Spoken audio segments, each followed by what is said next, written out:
La Vella दारे तयाचा वेरू गेला गगनावरी तयाचा वेरू गेला गगनावरी मोगरा फुलला मोगरा फुलला मोगरा फुलला मोगरा फुलला मनाची गुंफी गुंफियला शेला मनाची गुंफी गुंफियला शेला बाप रखुमा देवी वरू विठ्ठले अर्पिला मोगरा फुलला मोगरा फुलला मोगरा फुलला मोगरा फुलला फुले विचिता बहरू कळिया सियाला मोगरा फुलला मोगरा फुलला मोगरा फुलला मोगरा फुलला.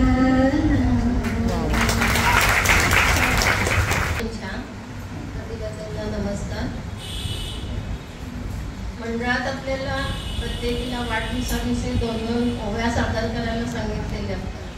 मी ओव्या लिहायला घेतल्या पण त्या माझ्या हातून सद्गुरूंच्या ओव्या लिहिल्या गेल्या. तर मी त्या आज गुरुपौर्णिमा मंडळाची आहे तर मी त्या म्हणून दाखवते. ओव्या सद्गुरूंच्या. पहिली माझी ओवी ग सद्गुरूंचे चरणाशी पहिली माझी ओवी ग सद्गुरूंचे चरणाशी नाम जपाचा जागर करती जळती पापांच्या राशी नाम जपाचा जागर करती जळती पापांच्या राशी ऐक्य साधुनी जीवाचे नाते जळले शिवाशी ऐक्य साधुनी जीवाचे नाते जळले शिवाशी सामरस्याची दीपवाळी आली माझ्या घराशी सामरस्याची दीपवाळी आली माझ्या घराशी आनंदी आनंद देही उठले तरंग आनंदी आनंद देही उठले तरंग सापवे नाम लागबाई दारी उभा श्रीरंग सापवे नाम लागबाई दारी उभा श्रीरंग अनेक रूपे अनेक दर्शने माया जाल हे विश्वाचे अनेक रूपे अनेक दर्शने माया जाल हे विश्वाचे लीला दाखवी विश्वंभर तो क्षणात नेई परपार लीला दाखवी विश्वंभर तो क्षणात नेई परपार सद्गुरु महिमा जाणावा जन्म सार्थकी लावावा सद्गुरु महिमा जाणावा जन्म सार्थकी लावावा अंतरयामी चरण पादुका निर्गुण रूपे बसाव्या अंतरयामी चरण पादुका निर्गुण रूपे बसाव्या अलभ्य हे साधन सद्गुरूंचे चरण अलभ्य हे साधन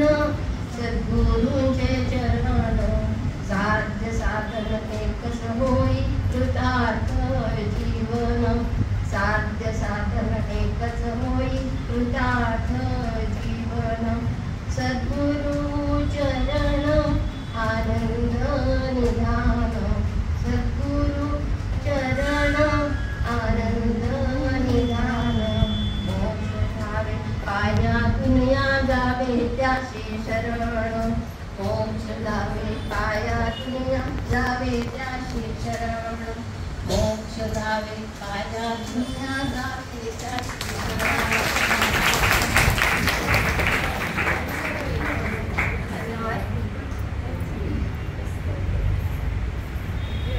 प्रथम स्वातीताईंसाठी एकदा जोरदार टाळ्या. त्यांनी स्वतः या ओव्या रचलेल्या आहेत. खरंच खूप कौतुकाची गोष्ट आहे. आणि हेमाताईंनी आपल्याला ओव्या अभ्यासायला दिल्यात यावर्षी. तो विचार करून त्यांनी गुरूंविषयी ओव्या स्वतः रचलेल्या आहेत. आणि त्या नेहमी स्वरचितच गातात असं मला तरी वाटतंय. कविता स्वतः करूनच त्या म्हणतात. आणि खूप छान स्वातीताई. आदरणीय गुरुवर्या प्रतिभाताईंना माझा मनपूर्वक नमस्कार. आता सुप्रियानी यांचं ज्ञानेश्वरांचा मोगरा फुलेला गाणं म्हटलं.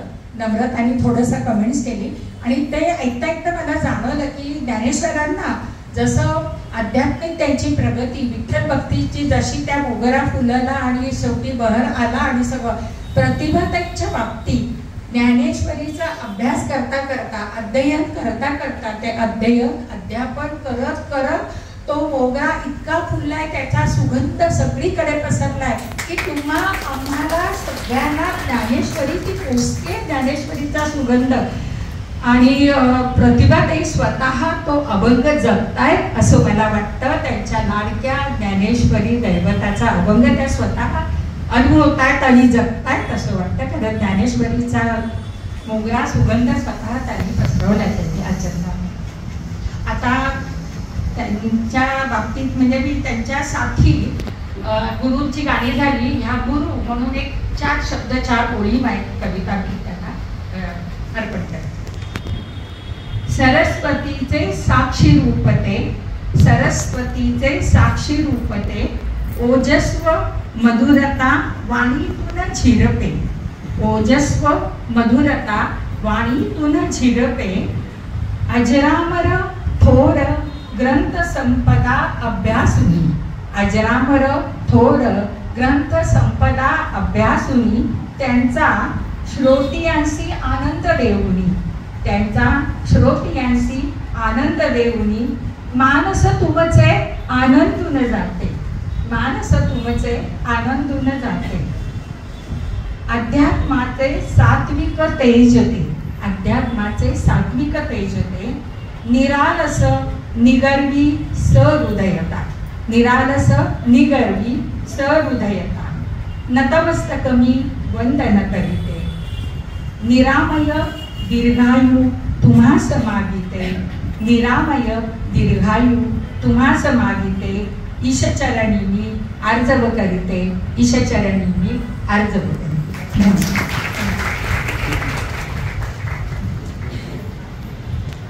अशा ताईंनी पण श्री कृष्ण गोविंद हरे मुरारे, हे नाथ नारायण वासुदेव, प्रद्युम्न दामोदर विश्वनाथ, मुकुंद विष्णु भगवान नमस्ते. श्री गोपाल कृष्ण भगवान की जय. संत श्रेष्ठ श्री ज्ञानेश्वर महाराज की जय. श्री गुरुदेव दत्त अंबा माता की जय. श्री लक्ष्मी केशव.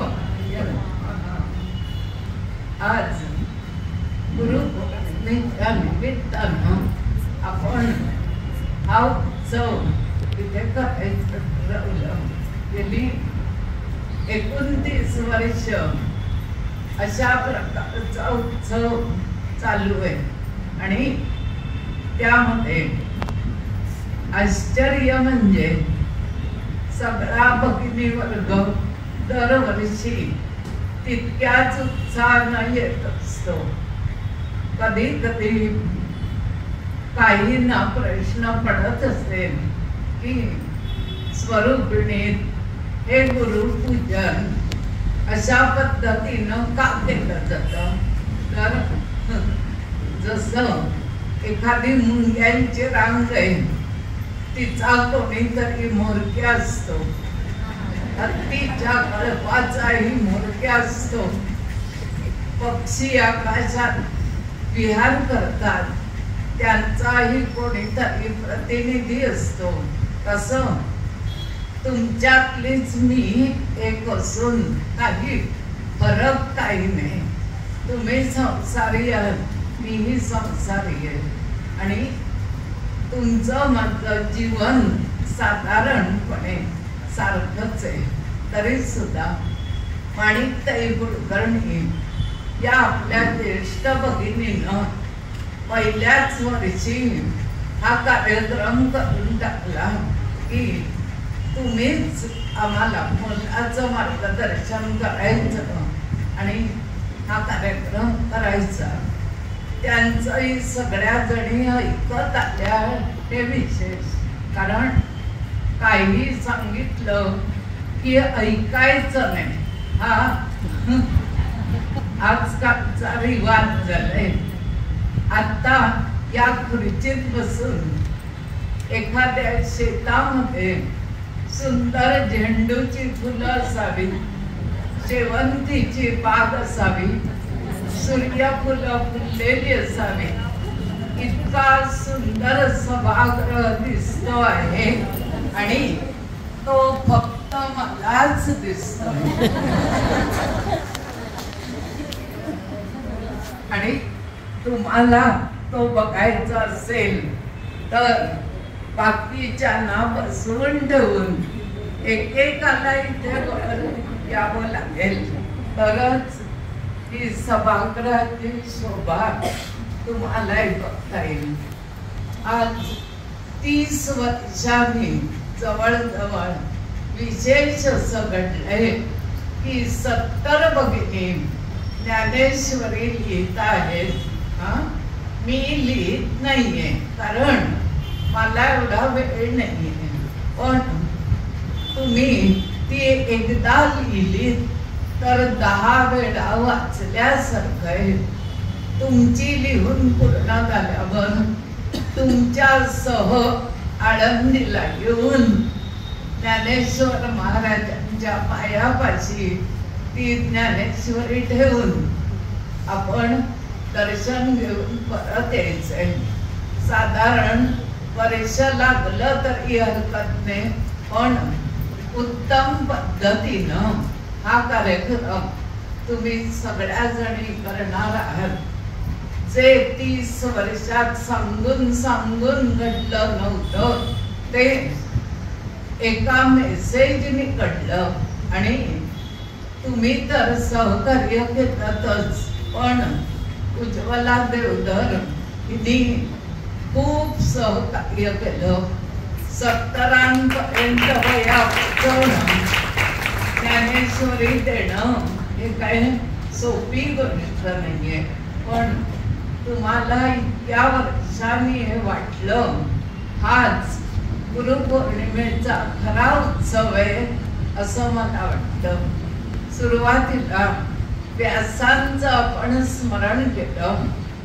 हे महर्षी व्यास, ऋषी मुनी महर्षी आचार्य यामध्ये फरक असतो. आद्रिका नावाची एक अप्सरा होती. तिला म्हणे स्वर्गाचा कंटाळा आला.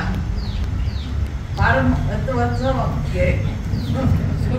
स्वर्गाचा कंटाळा आला म्हणून ती पृथ्वीवर फिरायला आली आणि मत्स्य प्रांतामध्ये म्हणजे पश्चिम बंगालकडे फिरत असताना एका तळ्याच्या काठी बसलेल्या महिश्वस या ऋषींच्या कानात तिच्या पैंजणांचा आवाज गेला आणि त्यांचा तपोभंग झाला. स्वर्गातून पृथ्वीवर येऊन तिला ऋषींनी शाप दिला की आजपासून तू मासा होऊन पाण्यात राहशील. तिनं आपलं अस्त्र उपटलं, भयंकर रडू लागली आणि विनवणी केली. त्यावेळी महिश्वस ऋषींनी तिला असा शाप दिला की दिवसा तू सुंदर राजकन्या म्हणून फिरशील, पण रात्री मात्र मासा म्हणून पाण्यातच राहशील. रात्री पाण्यात असताना ही नंतर धूर्तरावा नावाच्या कोळ्याच्या जाळ्यात पहाटे सापडली. पण त्यापूर्वीची कथा अशी आहे, दिवसा राजकन्या म्हणून फिरत असताना तिथला राजा कुपरिचय याला ती आवडली. दोघांची संगत वाढली, त्यातून तिला दिवस गेले. आता पहाटेच्या वेळी कोळ्याच्या जाळ्यात सापडली. कोळ्याचं नाव सुद्धा धूर्तरावा असं दिलंय. या जाळ्यात सापडल्यावर कोळ्यानं तिला कापली. खाण्यासाठी त्या 2 बाळं होती, एक मुलगा आणि एक मुलगी होती. मुलगा कुपरिचय राजाला नेऊन दिला आणि मुलगी स्वतः जवळ ठेवली, कारण या कोळ्याला मुलगी नव्हती म्हणे, म्हणून मुलगी ठेवून घेतली. ही मुलगी मोठी झाली आणि कोळ्याचं जाळं टाकू लागली, मासे पकडू लागली, यमुना नदीमध्ये होडी फिरवू लागली. एका कोळ्याची मुलगी म्हणून हिचं नाव मत्स्यगंधा होतं. पण एकदा यमुना नदीच्या काठी पराशर ऋषी आले. त्यांना नदी पार करण्यासाठी मत्स्यगंधा होडीतून त्यांना घेऊन गेली. या होडीतल्या सहवासात पराशर ऋषींना ही मुलगी आवडली आणि तिच्या अंगाला येणारा माशाचा वास घालवून एक फरकांभर अंतर तिचा सुवास पसरेल अशी योजना केली. तिला योजनागंधा नाव दिलं आणि विवाह वगैरे काहीही झालेला नसताना या मत्स्यगंधेला मुलगा झाला. हाच मुलगा म्हणजे महर्षी व्यास आहे. असं म्हटलंय, महर्षी आणि ऋषी यांचं मूळ काय याचा शोध घेत राहू नका. अति हुशार माणसांचं मूळ कुठेतरी कडेकपारीमध्ये जाऊन शोधावं लागतं. मत्स्यगंधेला कडेकपारीत हा मुलगा झाला आणि त्याचं नाव कृष्णद्वैपायन असं ठेवलं. रंगानं काळा सावळा होता. पराशर ऋषींनी मत्स्यगंधेला घरी जायला सांगितलं आणि मुलगा आपल्या जवळ ठेवला. त्यांनी 8 वर्षांनी त्याची मुंज केली. 18व्या वर्षी या मुलाचं लग्न केलं. लग्नामध्ये महर्षी व्यासांनी एकच अट घातली की जी माझी बायको असेल तिचे केस घोट्यापर्यंत लांब सडक असतील, दुसरी कोणतीही अट नाही. त्यावेळी जाबाली ऋषींची मुलगी वाटिका ही लग्नाला तयार झाली. व्यास आणि वाटिका यांचा विवाह झाला. वाटिका हेअर ऑइल नावाचं एक हेअर ऑइल मिळतं. एखाद्या प्रॉडक्टचं नाव किती अर्थपूर्ण असावं हे वाटिका हेअर ऑइल सांगतं. शकुंतला हेअर ऑइल आपल्याला हेच सांगतं. इथे सांगते म्हणून उगीच तेल लावून बघू नका. या सभागृहातल्या कोणावरही वाटिका किंवा शकुंतला हेअर ऑइल याचा काहीही उपयोग होईल असं मला तरी तुमची गुरु तुम्ही मानता म्हणून सांगते वाटत नाही. काहीही परिणाम होणं शक्य नाही. व्यास आणि वाटिका यांचा विवाह झाला आणि या वाटिकेनं व्यासांचं संपूर्ण जे गुरुकुल आहे ते गुरुकुल सांभाळलं.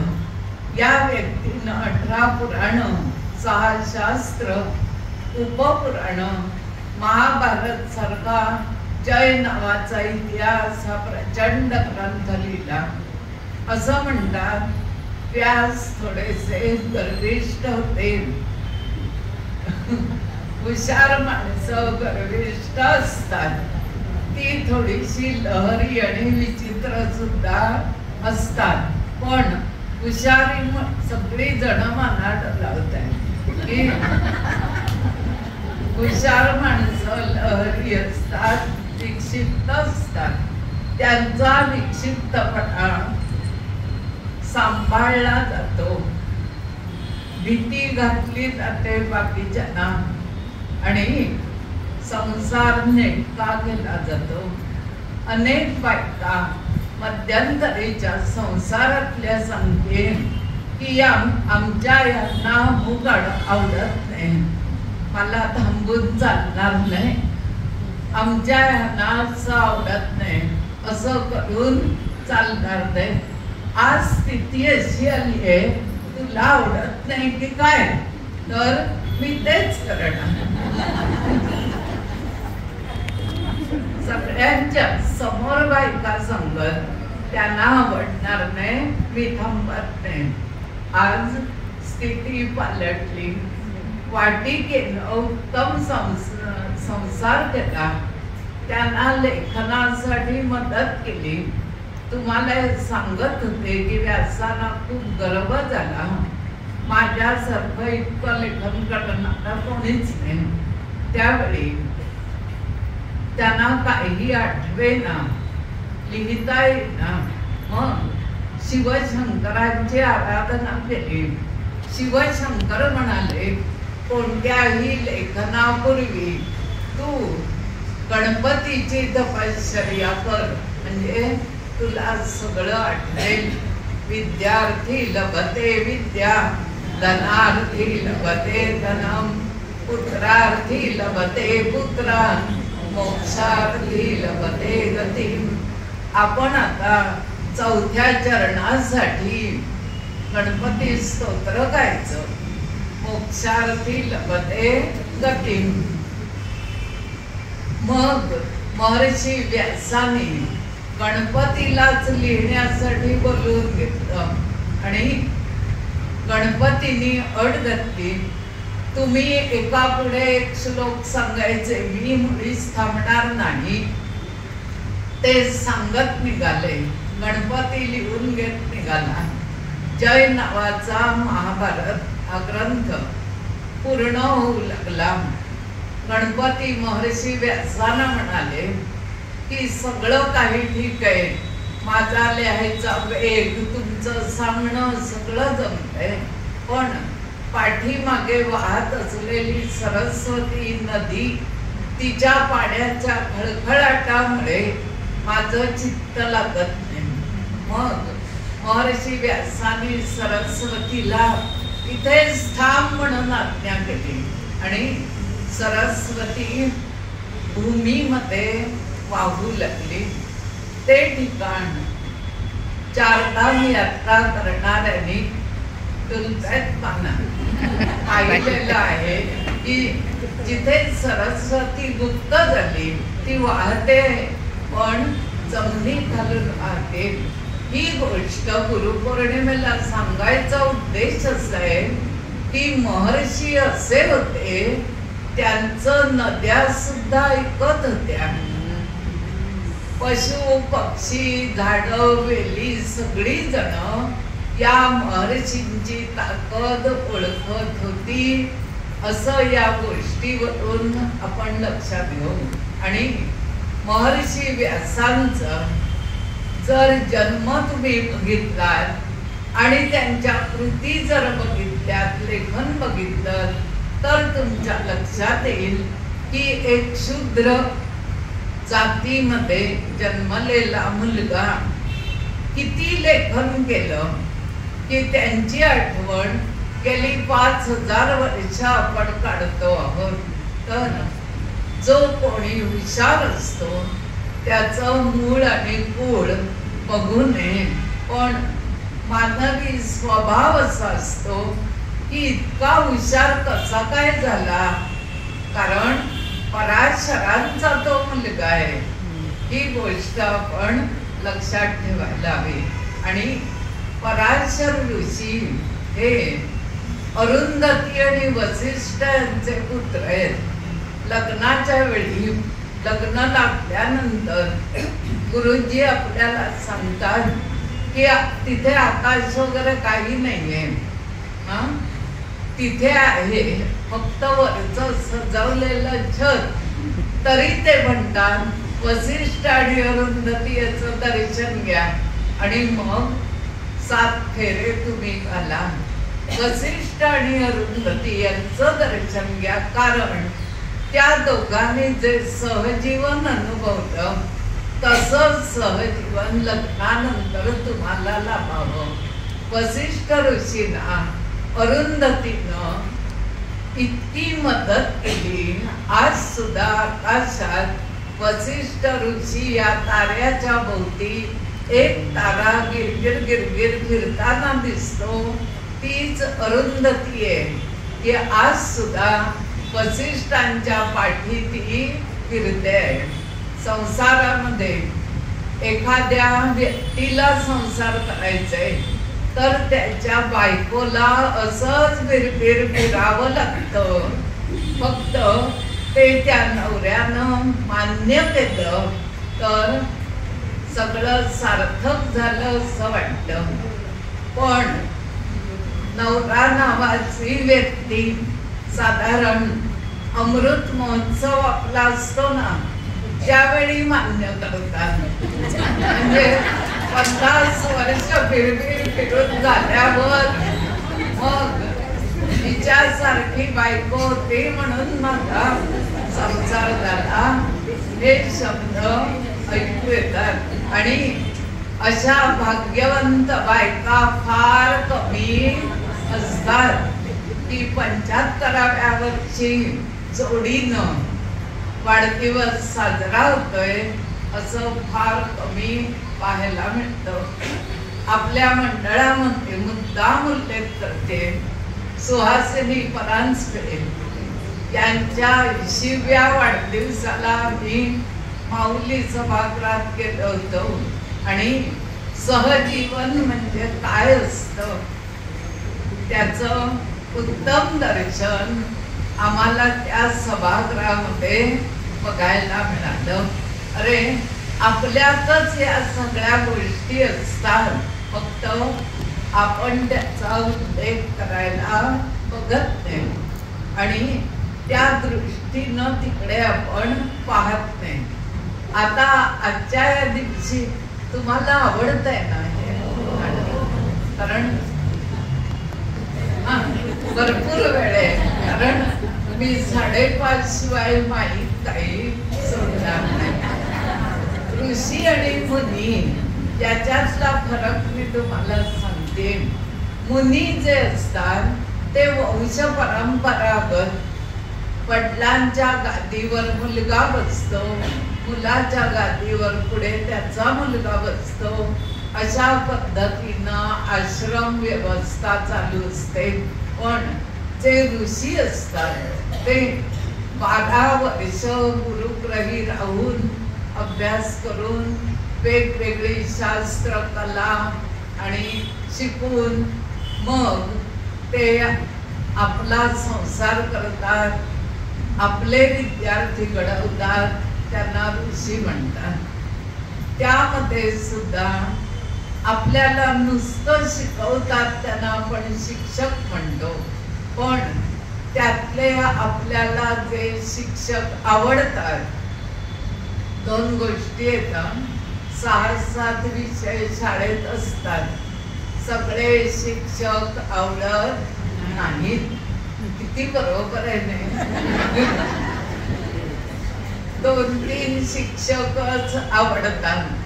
त्यांच्याच तासाला आपल्याला आनंद वाटतो आणि ते समरसतेनं शिकवत असतात.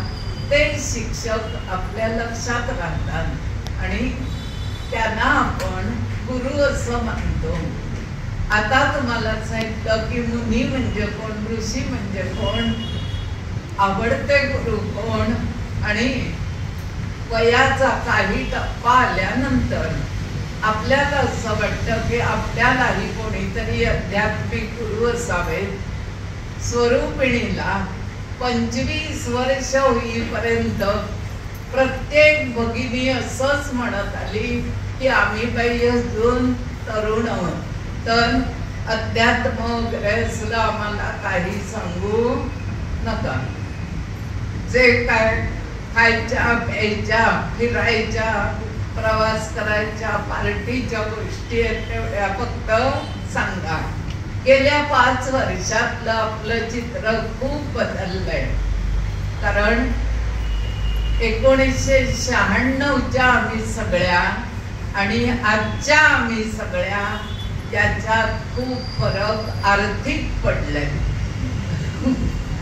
आर्थिक फरक खूप झालाय. सुस्थितीत आहोत सगळ्या. 2-4 पैसे खर्च करायचे झाले तर आपल्याला सढळ हातानं आम्ही ते करू शकतो. नाहीतर चैत्र गौरीच्या हळदी कुंकाला 22 जणींसाठी खिरापद आणताना सुद्धा $2.25 रुपये खर्च झाले. याचा जमा खर्च खोबरं 1 वाटी, साखर 50 ग्रॅम आणि 5 वेलच्या असा जमा खर्च सुद्धा मी वहीत लिहिलेला आहे. खूप खूप जुना इतिहास आहे. पण आज जर सांगितलं 100 जणींसाठी खिरापद आणा तर नक्की 5 जणी तरी उभ्या राहतील की मी खिरापद करून आणते आणि त्याचा खर्च काही देऊ नका. 1 चमचा खिरापद मी तुमच्यासाठी अशीच देऊ शकते. चॉकलेट आणता की इतक्या जणांना, हो की नाही? मग खिरापद आणणं काही कठीण नाहीये. बरं, खिरापद कमी आणि माणसं वाढली तर चमचा बदलता येतो, हो की नाही? हे पण शिक्षण आपल्याला इथेच मिळालं की चमचा छोटा छोटा छोटा घ्यायचा आणि खिरापद सगळ्यांना. आज प्रसाद आहे की नाही? गरगच्च आहे ना? कारण एवढी फुलबाग फुलली आणि एवढाच काहीतरी प्रसाद द्यायचा असं चालणार नाही. काही गुरु हे गुरुपदी पोचले ते आचार्य बनून. काहींच्या नावामागे आचार्य पदवी लागते, काहींच्या नावा पुढे लागते. भीष्माचार्य असं आपण म्हणतो, ते क्षत्रिय होते म्हणून त्यांच्या नावा पुढे आपण आचार्य म्हटलं. आचार्य भीष्म असं कोणी म्हणत नाही, म्हणू नका, भीष्माचार्यच म्हणा. पण आचार्य विनोबा भावे, आचार्य प्र के अत्रे यांना मात्र आचार्य ही पदवी नावाच्या आधी आपण लावतो. ब्राह्मण वर्ग आचार्य ही पदवी आधी लावतो आणि क्षत्रिय वर्ग आचार्य ही पदवी नंतर लावतात असं आपल्याला दिसतं. अत्रि, कश्यप, भारद्वाज, विश्वामित्र हे सगळे आपले जे गोत्रज्ञ हे सगळे परंपरेनं आश्रमात राहून वडिलोपार्जित शिक्षण घेतलेले आहेत. पण स्वतः संन्यस्त राहून ज्यांनी अनुभवातून ज्ञान मिळवलं असे 2 ऋषी सांगितले जातात. एक आहेत कपिल ऋषी आणि एक आहेत कणाद ऋषी. कणाद ऋषींचं वैशिष्ट्य असं आहे की ते शेतातला कण धान्य गोळा करून आयुष्यभर तसेच खाल्ले प्याले राहिले. 1 मूठ धान्य निवडून ते खात होते म्हणून त्यांचं नाव कणाद असं झालं. कणाद यांना जे मानतात त्यांचे जे शिष्य आहेत ती माणसं धान्याचा 1 कण सुद्धा वाया जाऊ देत नाही. गुरुनं शिष्यानं काय शिकावं, गुरूंकडून शिष्यानं काय शिकावं हे ज्याच्या त्याच्या कृतीवर अवलंबून आहे. समजा मला ज्ञानेश्वरीची आवड आहे म्हणून 25 वर्षापूर्वी मी सारखं इथे ज्ञानेश्वरी वाचनाचेच कार्यक्रम ठेवले असते तर स्वरूपिणी मंडळ आज ज्या वरच्या दर्जावर आहे ते राहिलं नसतं. कारण एकच ग्रंथ सारखा सारखा वाचण्यापेक्षा अनेकांचे अनेक ग्रंथ आहेत. एकच ज्ञानेश्वर चरित्र ऐकण्यापेक्षा अनेकांची चरित्र आपण इथे या व्यासपीठावर ऐकली. या दोनात फरक आहे. एकच एक ऐकणं आणि अनेक गोष्टी ऐकणं. अनेक गोष्टी ऐकल्यामुळे माणूस बहुश्रुत होतो. एका तासात जे काही ज्ञान इथे उपस्थित 120 जणी तुम्ही मिळवता ते घरी जाऊन 1 तास वाचत बसायचं तर होत नाही.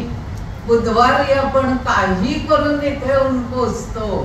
याचं कारण हेच आहे की आपण सुद्धा कणाकणानं ज्ञान मिळवत बहुश्रुत होत आपण इथपर्यंत आलोय. मग बहुश्रुत आपण होतोच आहोत. त्याचबरोबर चांगलं राहणं, चांगलं वागणं, चांगलं बोलणं, सगळ्यांनी एका रंगाचे कपडे घालणं असं सुद्धा आपण इथे चालू केलंय. त्याचं कारण असं आहे की एका समान पातळीवर आपण येण्यासाठी या गोष्टी आवश्यक आहेत. इथे अलकाताई आल्या होत्या. त्यांनी 8-10 दिवसापूर्वी 4 वेगवेगळी पीठं आहेत आणि 4 पीठांच्या ठिकाणी जे जे आचार्य आहेत म्हणजे दक्षिणेकडचे जे आचार्य आहेत त्यांच्या नावापुढे आचार्य पदवी लागते. उदाहरणार्थ त्यांनी सांगितलेल्या शंकर नावाच्या मुलाचे पुढे शंकराचार्य झाले. पश्चिम भारतात जे जे गुरु होते त्यांच्या शिष्यांना आनंद असं पुढचं नाव मिळालं. गोविंदानंद, अरविंदानंद, प्रणवानंद ते आपलं नाव अमुक गुरूंचे आम्ही शिष्य म्हणून आनंद लिहू लागले. उत्तर भारतामध्ये जे जे शिकले ते ते लोक आचार्य म्हणू लागले आपल्याला. आता कोण राहिलं? दक्षिण, पश्चिम झालं, दक्षिण झालं, पूर्व राहिली. पूर्व दिशेला जे जे आचार्य होते आणि त्यांचे शिष्य त्यांच्या नावापुढे सरस्वती असं नाव लिहू लागले.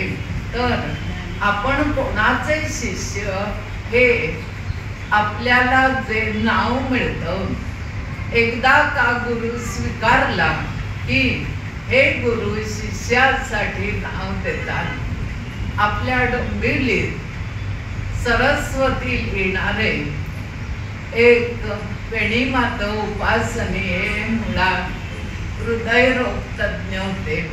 त्यांनी 70 नंतर संन्यास स्वीकारला आणि ते आपल्या नावापुढे सरस्वती असं लिहित असत. त्यांचा जन्म पूर्वीच्या 7 पिढ्या त्यांच्या घराण्यात रोज संध्याकाळी विठ्ठलाचं भजन आणि आरती होत असल्यामुळे त्या डॉक्टरांचा जन्म उपासनी कुळात झालेला असल्याचं सांगितलं जातं. ते उत्तम भागवताचार्य होते आणि अनेक जण त्यांचं भागवत ऐकून हळूहळू आपण सुद्धा भागवत ग्रंथ सांगू लागले. इतके विद्यार्थी त्यांनी घडवले. आज सुद्धा त्यांच्या घरात संध्याकाळी विठ्ठलाची आरती आणि त्यांच्या कुटुंबात जे कोणी आहेत ते येईल तसं भजन किंवा कीर्तन करत असतात. हा परिणाम आहे की गुरुला एकदा मानल्यावर पुन्हा पुन्हा त्यात बदल होत नसतो की एकदा एक गुरु म्हणला, 4 वर्षांनी हा नाही आवडला, दुसरा गुरु केला, तो नाही आवड, ते काही मृत्यूपत्र नाही बदलायला. एकदा का मानलं की मानलं, त्यामध्ये मग काहीही होऊ दे, चांगलं होऊ दे, वाईट होऊ दे, त्यापासून बदल करायचा नसतो. एक माझ्या ओळखीचे ग्रस्त, ते नवीन घरात देवारा खूप छान बनवला. त्यामध्ये जे देव हवे ते त्यांनी ठेवलेले होते की गणपती हवा होता, देवी हवी, लक्ष्मी होती, बाळकृष्ण होता, असतो शंकराची पिंडी होती, सूर्याची प्रतिमा कोणी ठेवत होती, कोणी गाय वासरू ठेवत ती पण होती. आणि त्याच्याच बरोबर आपले मानलेल्या 2 गुरूंचे फोटो सुद्धा ठेवले होते त्याच देवाऱ्यात. असं म्हटलंय, तुम्ही जे देव जिथे ठेवणार तिथे माणसांचे फोटो ठेवू नका, देवाऱ्यात नको. देवारात झाला की त्याच्या जवळ दुसरीकडे कुठेही ठेवले तरी चालेल. त्यात त्यांची चूक अशी झाली की 2 गुरूंचे फोटो, हे पण ते पण. कोणी कोणी अक्कलकोट गेला तिथून फोटो आणला, गोंदवला गेला तिथून फोटो आणला, आळंदी गेला आणला फोटो, सगळे. त्यांचाही वाद होऊ शकतो. तीच गोष्ट घडली.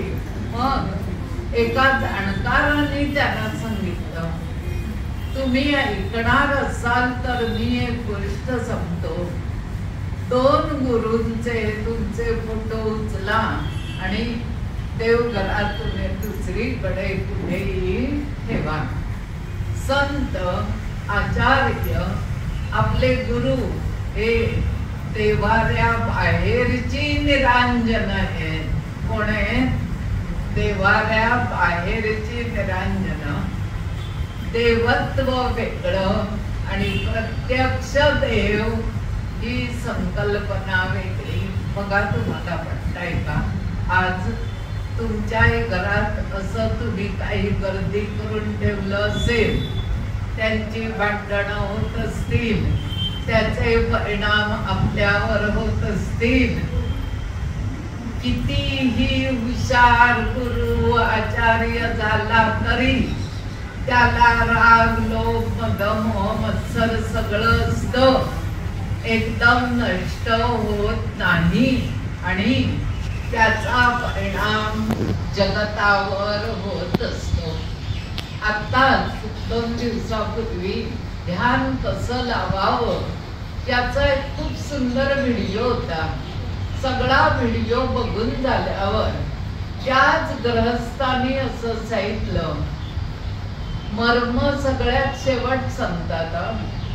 आता हे बघा, आता औषध वगैरे इतका वेळ ती काहीतरी करत बसतात की नक्की हिला काय करायचंय ते कळत नाही.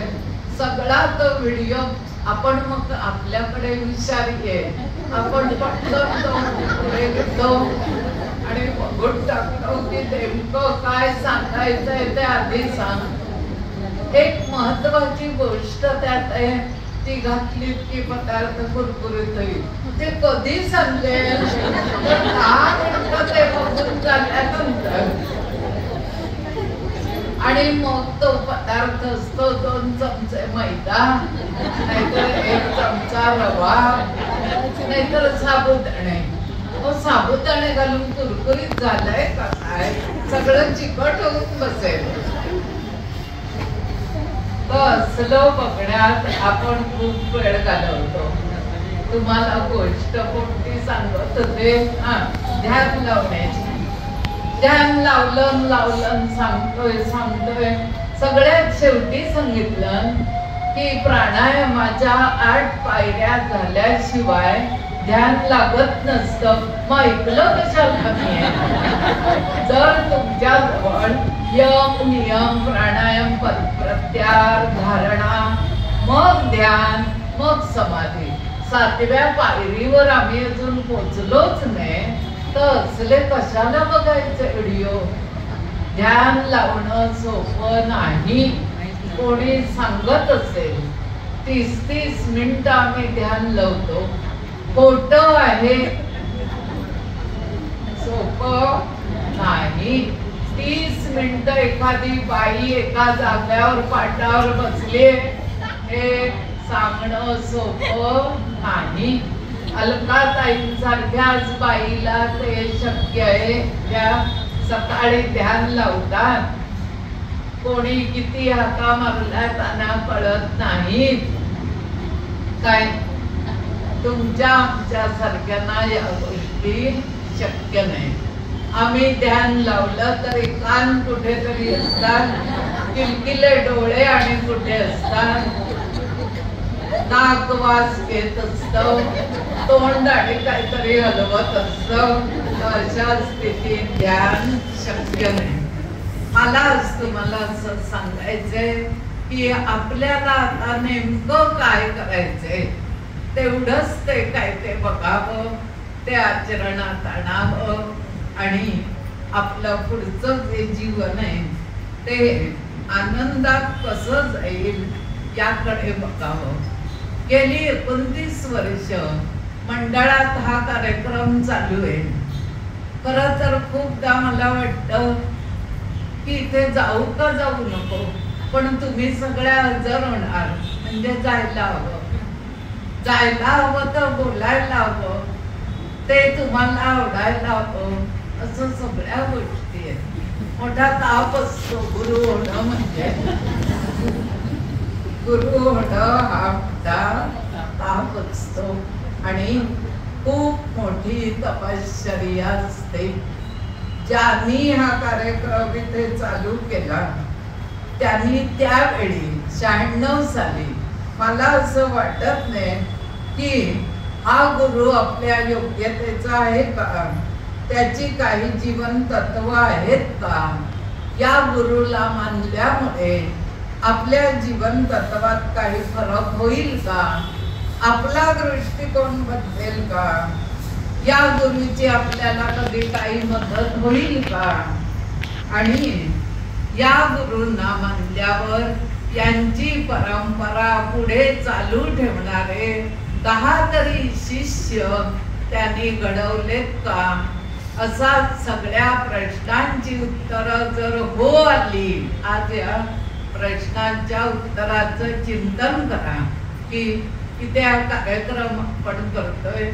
या गुरु बद्दल इतक्या प्रश्नांची उत्तरं जर हो आली तर पुढच्या वर्षी हा कार्यक्रम करा.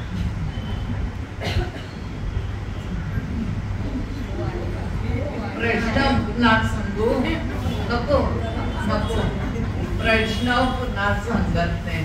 मी 40 वर्ष एकाच ग्रंथाचा अभ्यास करत करत दांडेकरांच्या 2 प्रती ज्ञानेश्वरीच्या अगदी खिळखिळ्या करून ठेवल्या.